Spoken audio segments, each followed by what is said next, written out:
hand-sized solid quartz matrix from the Kaokafel Plateau in northern Namibia as we head towards Angola. Solid quartz, quite typical to this locality. There's a bit of a saw.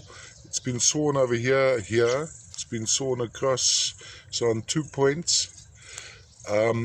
Now, I'm pleased to be able to do the video on this, because on the still pictures you may not get the total perspective of the thing. In essence, an absolute artwork. You have these botroids of tiny needles of shattuckite compacted together into what appears to be botroids. Then you have some iron oxide staining some of these sections.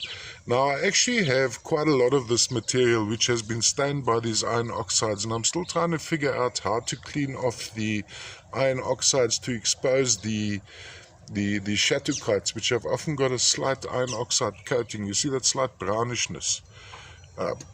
So the chemists out there may have an idea for this.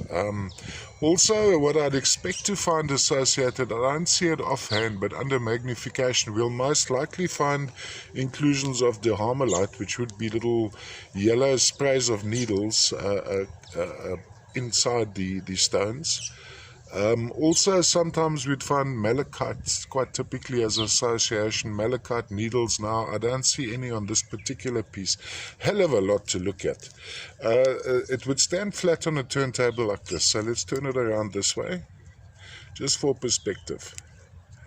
Going around like that. Very heavy piece. It's larger than a hand, maybe almost a 2-hand size piece. Very, very heavy, but lovely artwork.